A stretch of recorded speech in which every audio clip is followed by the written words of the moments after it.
Ayaw pa born again ng mga Pilipino. Walang ibang maaasahan ang mga Pilipino kundi ang salita ng Panginoon. Nagpunta po ako sa Amerika. Ang laki ako ng pinagkainan ng Pilipinas sa Amerika. Hindi ako kung sa yaman ng mga sa Amerika, ang masama ay mabuti. At ang mabuti ay masama. Yung distortions ng scripture ay nangyayari po. Like for example, sa Pilipinas, hindi natin pinapayagan ang same-sex marriage. Noon, pinapayagan. Sa Pilipinas, hindi natin pinapayagan ang divorce.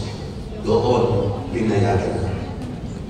Sa Pilipinas, hindi po pwede ang abortion, ngunit sa Amerika ay pwede. That's the big difference between America and the Philippines. Kaya hindi po natin pwedeng idawang maliitin ang Pilipinas. Kasi ang Pilipinas, kahit ganito, meron pa rin tayong natitig magandang moral values. Congratulations sa mga Pilipino. Tanongin natin bakit nagkakaroon? Bishop, bakit bumagsak ang Amerika sa ganito? Because, ulitin ko, hindi tayo nakapag-build. Hindi sila nakapag-build ng tinatawag nating spiritual legacy sa kanila. Alam niyo po ba sa Amerika, hindi na lahat ng church doon ay nag-design. Bakit mahalaga ang disciple making sa isang bayan? Kasi po, pag may mga disciple sa isang bayan, meron tayong carrier ng truth yan. Pag may disciple, may carrier ng truth. Pag may disciple, may tao, they are living in the truth. They are living the truth. At higit sa lahat, meron nagtatransmit ng truth. Sa Amerika, may mga churches, but they lost the spirit of disciple making. Sa Pilipinas, itong nakaraang buwan, Mayo, nagkaroon tayo ng discipleship summit sa Cebu. Doon sa discipleship summit sa Cebu, pinipilit ng mga leaders ng mga pastors na ibalik talaga ang pagdi-disciple sa Pilipinas kung nais natin ma-attain yung protections ng ating sarili. May nagtanong sa akin, ba't hindi makapasa ang same-sex marriage? Bakit hindi basta-basta makapasa ang divorce at abortion? Ang batas natin gagawin yan sa Kongreso, ipapasa sa Senado, ipapasa sa Presidente. Pero hindi mo mapasa palagi. Minsan sa Kongreso pa lang, blanco na. Pag pumasa sa Kongreso o sa Senado, hindi makapasa. Sa Kongreso, nahirapan sila kasi meron tayong buhay na testimony na disciple doon, si Brother Eddie Villanueva. Kaya nahihirapan sila doon. Andun yung mga magiging natin congressman na lumalaban. Hindi sila papayag sa same-sex marriage, sa abortion, sa divorce. Pagpasok mo naman sa loob ng Senado, kung sakaling pumasa sa Kongreso, sasalubungin mo doon yung anak ni Eddie Villanueva. Si Joel Villanueva, si Cayetano, si Gatchalian, and other Christians na nandun. So, kung walang mga disciple doon sa Senado, eh malamang lahat tayo, marami na tayong bakla dito. Pero hindi mo nakapasok kasi po may mga disciple. Kaya palakpakan natin ang Diyos. Pinrotect tayo ng dahil may tumatayo na disciple sa bansa natin. Ang G12 Philippines ay ang #1 proponents ng discipleship sa mga simbahan. Kaya lahat po ng simbahan natin, matidinig nyo, hoy mag-disciple ka, hoy mag-disciple ka, hoy mag-need ka ng cell. It's because yun po yung live core ng G12 Philippines. Kaya po, nagpapasalamat ako sa Panginoon na yung mga ganitong regional mentoring na ganito, pinapakita natin sa isa't isa na buhay ang church sa Pilipinas. Amen. Yung iba mga tao dyan, nagtataka sila kung yung gathering doon pag sinabi nilang mga born again yung nagagaling. Nabibigla sila, bakit nila madami? Why? Because sa totoo lang, meron pa rin sa Mindanao na mga Pilipino who believe in the truth, who are living the truth, and they are transmitting the truth. Amen? Why? Because discipleship must be back in the church. Okay? So ngayon po, PCEC, alam niyo po ba na ang ating mahal na Bishop Early ay part na ho yan ngayon ng board ng PCEC. Palapakan natin ang Lord for that. Ibig sabihin, isa sa national leader, bahagi ako, kasama ko sa Bishop Conference ng Philippines, siya, board ko yun. Ngayon, nakita ko po na kapag tayo po ay bahagi ng programa ng bansa natin, ma-preserve, mapoprotect natin ang ating bayan. Kaya nga po, huwag ninyong papatayin ang mga bagay po ito. Amen?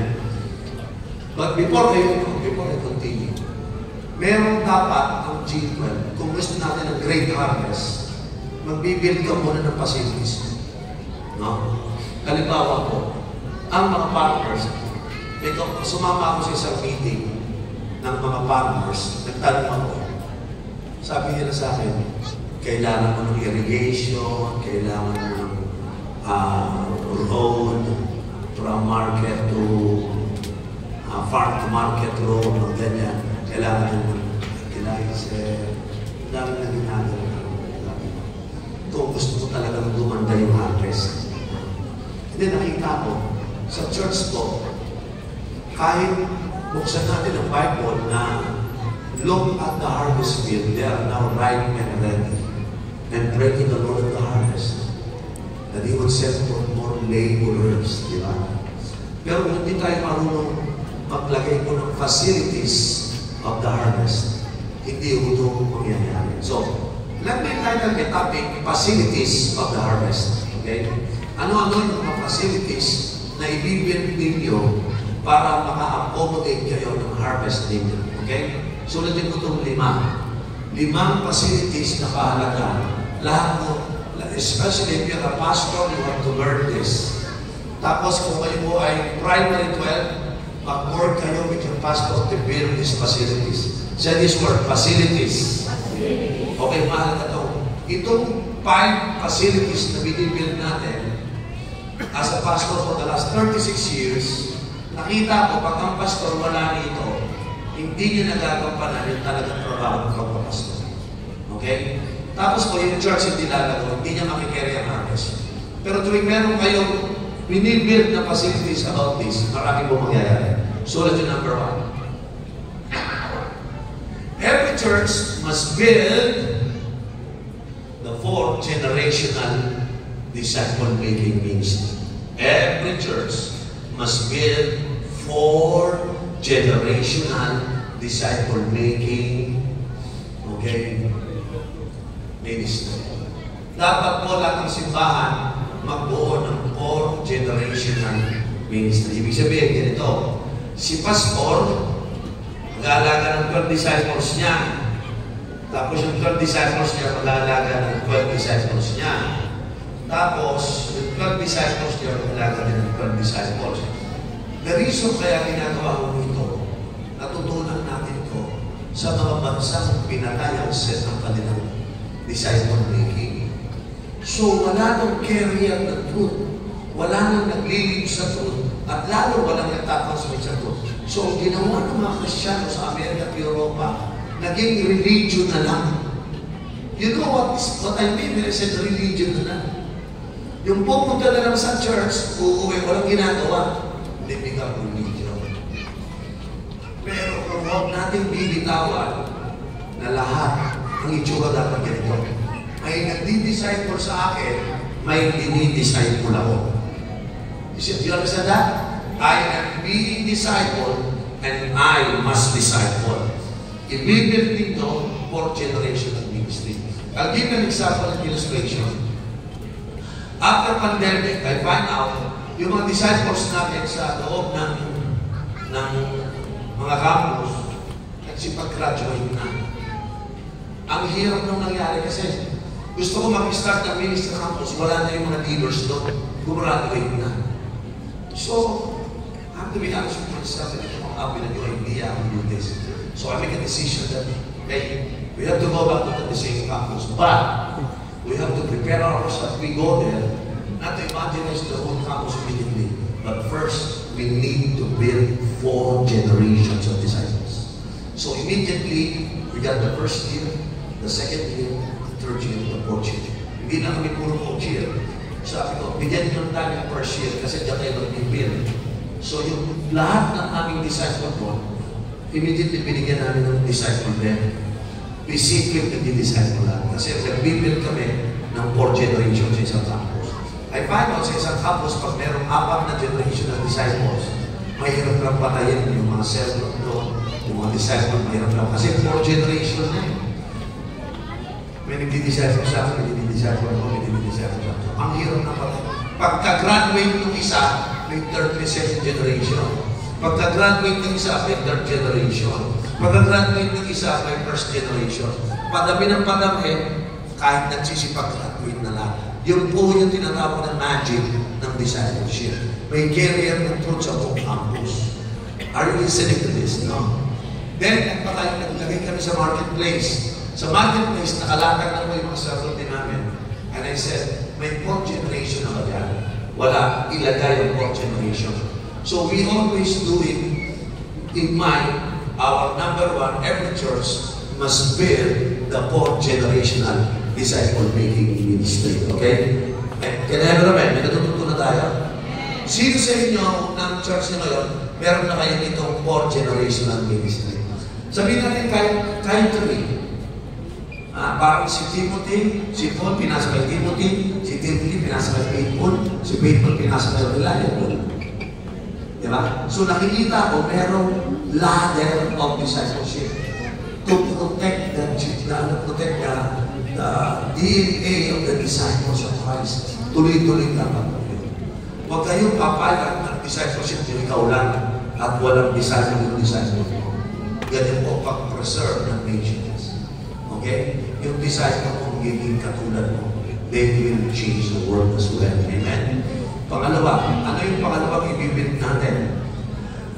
Ang bawat simbahan seryoso sa Great Harvest, you need to build leadership training process. I will repeat. Every church must build leadership development process or training. Okay? Leadership development process. Kinakailangan po lahat ng simbahan ay meron tayong training process. That's for training process. Okay, now, ang leadership training process, yung ating ginagamit niya yung start of your new life class, tapos SOL o yung testing training process na po yun. Hindi pwede wala. Dapat matuto kayo mag-partner lalo po niyan. Gagawin po natin. So, lahat ng church marunong para ang purpose niyan, nagpo-produce tayo ng mga leaders. Yung una, nagpo-produce tayo ng mga disciples. Pero ito, nagpo-produce tayo ng leaders. Bakit? Leaders or leadership training prepare the church for the future. Okay? Number 2, leadership training reinforce our leadership for the future. Leadership training prepare people for promotions. Diyan po lumalago ang mga tao. Mas kaya nila humawak ng malaking challenge kasi train sila. So huwag niyong aalisin ng mga training, huwag niyong babaguhin. Mag-adjust lang kayo in terms ng effectivity. So dalawa na binibil. Number 3, lahat po ng church, every church must build community. Must build community. Ibig sabihin, huwag yung gagawin parang religion yung ating churches. Gawin dapat natin silang community. So one day, itong nakaraan pong first week ng June, sabi sa akin ng report ng aming records, Bishop, meron na tayo. In the last 2 to 3 months, nakapag-connect na tayo ng almost 400 people. Lahat sila nasa cell, lahat sila nasa Sunday service, lahat sila nasa training process na. Sabi ko, ingatan mo yan, yung mga bago, madaling mawala yan. Siya, ano po gagawin namin? Yun, i-build yung community. Gumawa kami ng program sa church namin na lahat ng cell leader, lahat ng bagong dumating sa church nyo, dinadala namin sa farm. Sa farm po sila, may basketball court, may gazebo doon, tapos may swimming pool. Lahat ng bago, i-outing namin. I-outing po namin. So pagpunta nila doon, from the church sa Agay, meron kaming 4 na van, isasakay sila doon lahat yung mga bago. Weekly, dinadala lahat ng mga bagong believers. I find out, itong mga bago, pag dinadala namin sa outing, ang purpose po nun, mapatay namin yung idea na Kristiyano, 2 hours every Sunday, 2 hours every cell group, 4 hours a week. I find out, yung 2 plus 2 hours, 4 hours, hindi pala yan nakakabit ng community. Nakakabit ng community kapag kasama mo yung tao in the next 12 to 24 hours. So, dinala namin sila sa farm for 12 to 24 hours. Lalo sila naging close sa kanilang mga leaders na feel nila na they are part of the family, unti-unting na-build ang community. Huwag natin gawing religion ng simbahan. Gawin natin family ang simbahan. Amen? So, inouting namin sila. Meron naman kami sa sariling farm. Pinagamit namin yung swimming pool doon. Sa pagdating nila ng gabi, nagluto sila, kumain sila, nag-night swimming sila. Pagkagising sa umaga sila nag-devotion together. Tapos nag-sports sila doon. Tapos habang nag-sports, may nagluluto sa kasama nila. Kumain sila, nag-swimming ulit sila. Pagdating ng mga 4 o'clock in the afternoon, saka lang sila umuwi. Alam niyo nangyari, Sabado umuwi. Pagdating ng Sunday, I noticed something. Yung lahat ng sumama doon, na siguro every week na doon, may sinasama na yung ibang network. Sila yung masisipag mag-invite. Yung mga matatanda, atin na lang po. Hindi mo i-imagine siya. Maliban magkaroon ng revival. Pero yung mga bago, yan ang alalayan nyo kasi yan yung mga Samaritan. Kapag naging pala ngayon. Napasin yung Samaritan woman. Yung sa inuman, naalala nyo. Hindi pa nagla-live class yun eh. Di ba? Hindi pa. Di pa umati ng change to yun. Pero nag-imaginize na buong bayan. Why? Principle, because the new one is so in love with God. The experience is so fresh, and they want to share it with other people. I-facilitate nyo nun. Bigyan sila ng chance. I-empower nyo. Amen? Sino sa inyong invitation puso-puso tanggawin? Dapat gano'n. Yun po yung pangatlo. Pangapat, ito. Every church must be on fire. You need to build a spiritual atmosphere. Yan po yung ibig sabihin. The church must have a spiritual atmosphere. Must build a spiritual atmosphere. Every church must build a spiritual atmosphere. Anong spiritual atmosphere? Hindi siya po yan. Hindi siyempre, on fire. Pag ang simbahan on fire, yung iba kasi, ingatan nyo ito hindi po kami namimigaw ng fire. At dami mo nakita, ang tawag doon, posporo lang yan. Ang kailangan nating fire that comes from heaven. Hindi man-made fire. Amen? Kailangan natin fire that comes from heaven. Bakit mahalaga ako sa simbahan? Tanong. Bakit ang lamok, ang langaw, hindi lumalapit sa apoy? Bakit? Kasi po, mamamatay siya doon pag lumapit siya sa apoy. Amen. So, ang simbahan, walang apoy, madalas nilalangaw. Ano yung sabihin ng nilalangaw? Hindi pinupuntahan ng tao, langaw lang ang pumupunta. Amen. So, kung gusto nyo langawin ang simbahan nyo, huwag kayong mag-build ng spiritual atmosphere. But if you want your church to be so attractive with people that they would come to your church and see the church burning, then build yung spiritual atmosphere in your church. Amen? Dapat mag-apoy ang mga simbahan. Hallelujah. Hindi mo pwedeng walang apoy. Dapat meron. Can I have amen? Dapat palakasin yan. Paapuyin po talaga natin yan. Kasi pag wala akong apoy, wala akong mangyayari. Ang atmosphere ng cell on fire. Ha? Ang atmosphere ng service on fire. Ang atmosphere ng G1 meeting on fire. Kung maniwala ko kayo. Nag-pray po ako, sabi ko, hindi ko lang pinag-dinilig kausapin ito, mga partner ko na ito, wala akong apoy. Oo. Utupuhin na talaga nila. Sabi ko, ako lang ipag-pray mo, nag-pray ko sa isang talaga nila. Tuwin mo man fire na nagkakapitan ko kasi alam ko walang mangyayari. Kung walang Holy Spirit, kung walang power, kung walang anointing, wala mo yun. Amen. So, mag-din ko kayo basta-basta sa iniwala na may sigaw, adasi, yun. Mararamdaman ko po, ang apoy, number 1, may healing. May healing. Number 2, may fuel. Number 3, may oxygen. Yan ang itong position fire. Oxygen is visible na prayer. Ano ka naging compare? Hindi ka nagpe-pray. Your fire is the byproduct of your prayer. Can I amen? Tama? Ano yung fuel dyan? Yung constant, ginawa mo regular. Gagawin mo.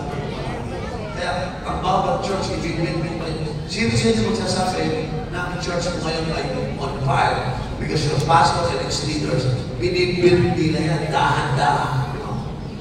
May season ako, parang yung church ko, parang walang apoy. May season. And then I realize, hindi na ako nag-build ng ulit ng fire.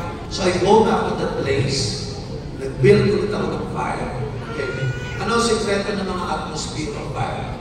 Simple. Altar. No altar. Tama ba? Paano ka magkakaroon ng fire? Wala kang altar line. Tama, ibig sabihin ng altar line, there's a constant communication to that place with God. Altar is the place where you communicate to God.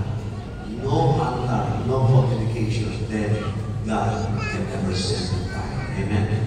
Hindi lang ako altar. Ang altar requires sacrifice.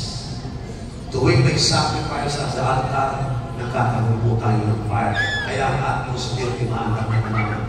Parang gusto ko sabihin, dapat lahat tayo may altar. May altar tayo. Dapat yung sacrifice mo naman. Amen. Dapat tayo ginagawa. Para yung kaya mo matay. Tuloy-tuloy mo yung revival. Dito mo sa Mindanao, gusto ko sabihin sa inyo, nagbubo ang Holy Spirit dito sa Mindanao. Pero mapatay ang apoy na yan pag hindi nyo binantayan ng altar. If I were you, keep the fire burning. The priest has put bones every morning so that the fire will never come out. Amen po ba? Yun po yung pang-apat. Imagine niyo po, ito po yung ibinibuild natin ngayon. Yan po yung ating pinagpapaguran. Yung apat na yan. Ang pinakahuli po, every church must build a soul-winning strategy. Must build a soul-winning strategy. Pag sinabi ko pong soul-winning strategy, yung strategy, alam lahat po ng tao kung paano gawin.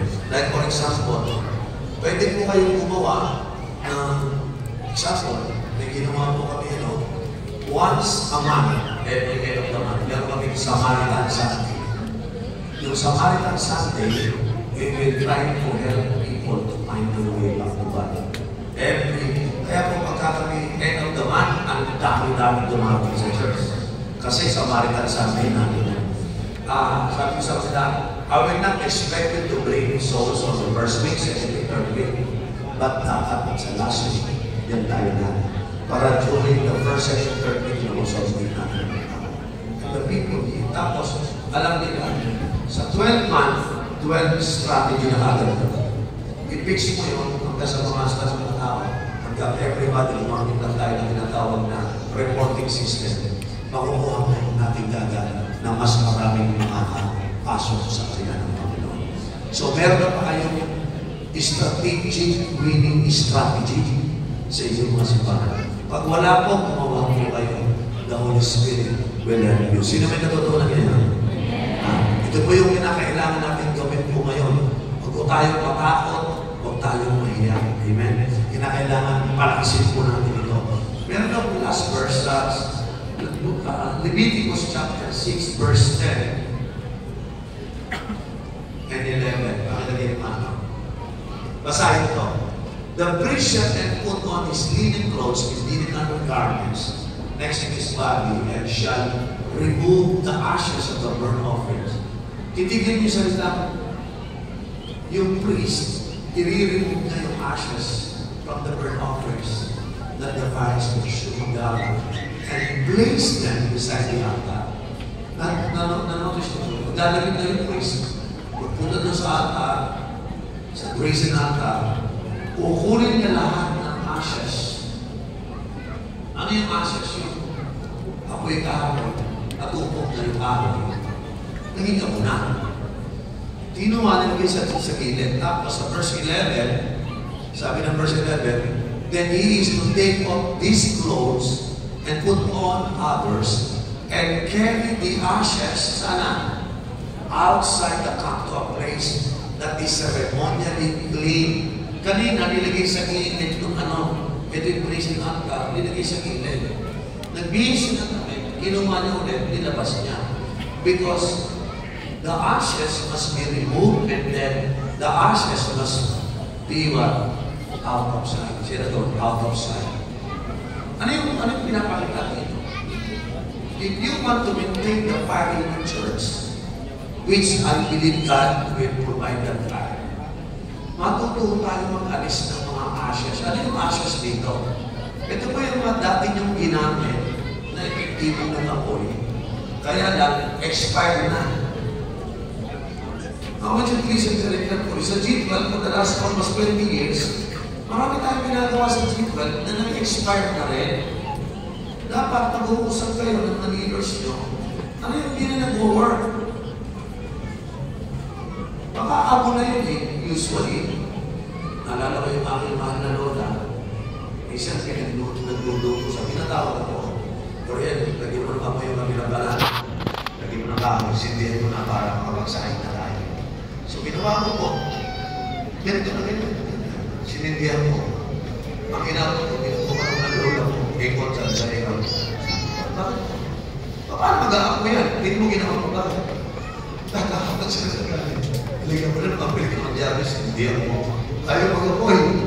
Hindi talaga mag-aako yan. Bakit? Hindi mo siya galing. Tanggalin mo yung diabe. Tanggalin mo ka. Ano kita? Ako. Iyan ang dahilan bakit hindi mag-apoy. Bakit? Tanggalin mo yung ako. Tinanggal mo yung ako. Wala si Mortite. Tapos, lagyan mo ka. Singit mo yun. Singit niyo. Nag-apoy. Tapos, siguro yung lola na ito. Nag-apoy ka agad. Pinabasa ko sa pinaalis. Pinatay lang. I find out. May mga tumakapo natin. Yan ang nagtutok ng mga bakong apoy na ginagawa ng Diyos. Sabi mo nga sa tempo, yung mga lumang style mo, na yan, abo na yan. Meron ba dito siya group leader na abo na ang buhay? Meron ba kayong mga ginagawang abo? Yung invitation mo, abo. Mag-evangelist tayo. Parang gagawin natin. Pagpulat ng ginawa namin ng araw. Mag-film showing tayo. Meron tayo ng Jesus Spirit. Ano yan? Ano yun? Meron ka ba no? Buhayin natin yung nakaraan. Punta siya sa plaza. Pinagigilin daw na. Pag pumas nila, nagbuha siya ng takip iitin. Wala, hindi na makita. Tapos wala pumatin. Bakit? Hindi na mag-effective. Alam niyo po, maraming simbahan. Dami natin ginagawa na hindi na mag-effective. Tapos tuloy-tuloy pa. Ang matindi dito kasi paniwala. Hindi nagamit namin ito. Ang fire to, revival ito. Kaya na-expire na naman po yun. Hindi yung hindi mag-ikot ng araw na dapat ng gabi. Marami yung pinagagawa na effective sa G12, but I need to admit, the day is over, the time is over, it's already expired. So ginawa mo sa isang mga leaders, tara, magpasalamat tayo sa Diyos sa lahat ng ginawa niya sa atin ng G12. Let's celebrate it. After we celebrate, let's remove it. Sabi ng mga leaders, hindi na natin gagawin niya ngayon. Sorry, mama. Pakilang, keep it out of sight. Ginagawa makikita yan. Nagtataway mo, wala naman tayo ganun siya. Huwag mo nang paalala ako ngayon. Minsan di natin gagawin, hindi na. Napapagod na ako. Gawa ako ng gawa, walang nangyayari. Sino mo, may mga pastor dito. Hindi na naman ang arya pa rin ang arya. Discover and find out what is not working. When it is not working, it might be the ashes of the day. Okay? And you need to remove it and keep it out of sight. Taas yung gusto nyo mag-build ng lima na to. Ha? Gusto nyo mag-build? Eh baka luma na yung ginagamit mong apoy, mag-isip. This is what I believe. Kung kakalisin nyo lang yung manluma nyo, and your heart must be open and ready, God will send a new fire. Sino naman na there's a coming new revival, new season, new fire sa inyong masimbahan. Kasi meron pa yung bagong pinaalagaan.